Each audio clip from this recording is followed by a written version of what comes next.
हरे कृष्णा। आज के इस गीता वीकली में आपका स्वागत है और आज हम एक ऐसे प्रश्न पर चर्चा कर रहे हैं लोगों के मन में संशय रहता है, भगवान हमारे शरीर के अंदर कहाँ रहते हैं। अक्सर सुना है लोगों को बात करते हुए, अरे यार सबके अंदर परमात्मा को देखो, सबके अंदर भगवान होते हैं, हमें सबका सम्मान करना चाहिए। ये बात तो समझ में आती है, लेकिन भगवान रहते कहाँ हैं? क्या पूरे शरीर के अंदर भगवान व्याप्त है या किसी एक विशेष स्थान पर भगवान रहते हैं? इस प्रश्न का उत्तर भगवान श्री कृष्ण ने अर्जुन को भगवत गीता के 10वें अध्याय के श्लोक संख्या 20 में दिया। भगवान कहते हैं, अहमात्मा गुणाकेश सर्वभूताशय स्थितः अहमादिश्च मध्यम च भूतानामंत एव च। भगवान ने कहा, आदि भी मैं हूं, मध्य भी मैं हूं, अंत भी मैं हूं।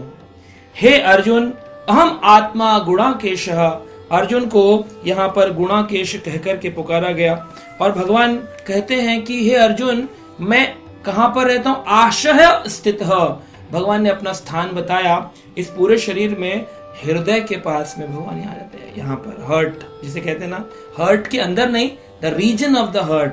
हृदय देशे अर्जुन तिष्ठति। हे अर्जुन, मैं हृदय देश में विराजमान होता हूँ। आशय स्थित, भगवान हृदय के पास विराजमान है। और हम आत्मा जो है, हम कोई शरीर नहीं है जिसके अंदर आत्मा रहती है। हम आत्मा है जो इस शरीर में रहते हैं। जैसे ड्राइवर गाड़ी के अंदर बैठता है, गाड़ी ड्राइवर को नहीं कैरी करती है, ड्राइवर गाड़ी को चलाता है। ऐसे ही हम आत्मा है, इस गाड़ी रूपी यंत्र रूपी शरीर को चला रहे हैं। तो ये बात समझनी चाहिए।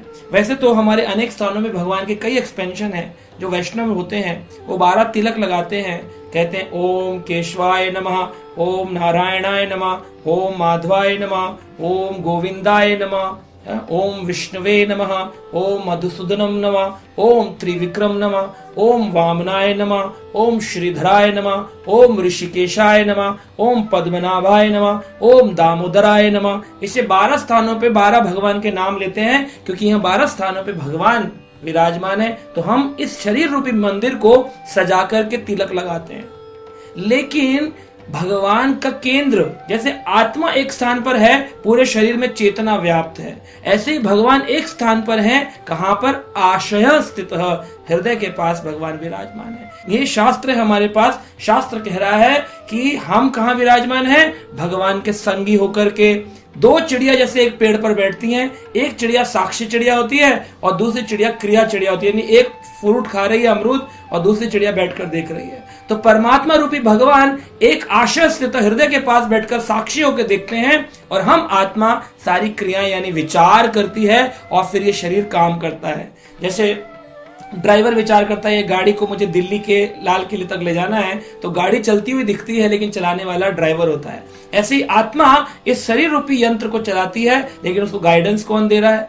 वहां पर साक्षी रूप में बैठ करके भगवान परमात्मा उनको देखते हैं। तो ये 2 चिड़िया जो एक पेड़ पर रहती हैं, लेकिन दूर से अगर देखें कि एक चिड़िया आई और आकर के पेड़ के अंदर हरे पेड़ में गुम हो गई, तो दिखती नहीं है चिड़िया कहाँ गई। लेकिन जब आप नजदीक जाएंगे तो आप जान सकते हैं कि चिड़िया एक शाखा पर बैठी है। ऐसे पूरे शरीर रूपी इस बड़े से हरे पेड़ के अंदर एक आत्मा परमात्मा रूपी 2 चिड़िया हैं, लेकिन ये चिड़िया कहाँ है? एक शाखा पे बैठी। कौन सी शाखा? आशय स्थित हृदय देश अर्जुन तिष्ठति। हृदय देश में आत्मा विराजमान है, यानी हम विराजमान है और हमारे साथ परमात्मा विराजमान है। आदमी कहेगा कि इसका कैसे हम इसको समझें?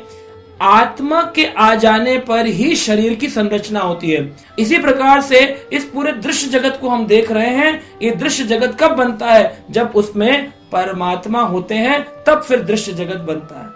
ड्राइवर होता है, इंजीनियर होता है, तब गाड़ी बनती है। गाड़ी बनती है तब इंजीनियर नहीं प्रकट होता है। ऐसे आत्मा होती है तब शरीर बनता है, परमात्मा होते हैं तब दृश्य जगत बनता है।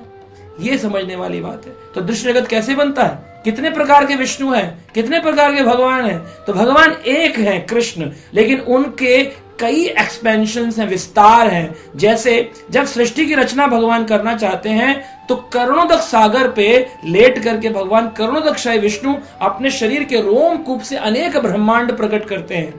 फिर एक ब्रह्मांड को चलाने के लिए उसमें एक और एक्सपेंशन करते हैं जिसका नाम है गर्भोदक्षाई विष्णु।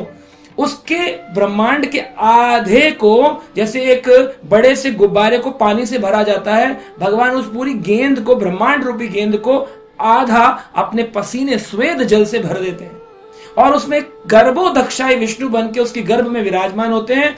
तब उनकी नाभि से कमल निकलता है, उसकी डंडी में 14 लोक होते हैं, सबसे ऊपर ब्रह्मा जी विराजमान होते हैं। और इस 14 लोकों में जब हमारे जैसे जीवात्माओं को भगवान को प्रकट करना होता है और उनको गाइड करना होता है, तो हर जीवात्मा के साथ साथ हर शरीर में एक एक परमात्मा भी एक्सपेंशन रूप में आते हैं। वो कौन से होते हैं? उनका नाम है क्षीरोदक्षाई विष्णु। तो हमारे शरीर में जो परमात्मा, इनका नाम क्या है? क्षीरोदक्षाई विष्णु। तो 3 विष्णु है, कर्णोदक्षाई विष्णु, गर्भोदक्षाई विष्णु, क्षीरोदक्षाई विष्णु। कर्णोदक्षाई ब्रह्मांड प्रकट करते हैं, ब्रह्मांड को चलाते हैं गर्भोदक्षाई, और परमात्मा रूपी हमारे शरीर में विराजमान होते हैं क्षीरोदक्षाई विष्णु। इस प्रकार से परमात्मा क्षीरोदक्षाई विष्णु सभी जीवात्माओं के हृदय में, हृदय स्थान में वास करते। आशय स्थिता। तो आप जान गए होंगे भगवान किस स्थिति में है, कहाँ है। तो अब इस शरीर में जब आप इस बात को जान जाएंगे यहाँ भगवान है, तो आपको अपने शरीर के अंदर मांस डालना चाहिए। आदमी मांस खा रहा है, कह रहे क्या हो गया? अरे आप मंदिर में जाके मांस खा सकते हो? नहीं, मंदिर में तो नहीं खा सकते। सिगरेट पी सकते हो, शराब पी सकते हो? नहीं, मंदिर में तो नहीं पी। तो ये शरीर भी तो मंदिर है, यहाँ भगवान विराजमान। फिर ऐसे गंदे काम क्यों करते हैं? छोड़ दो।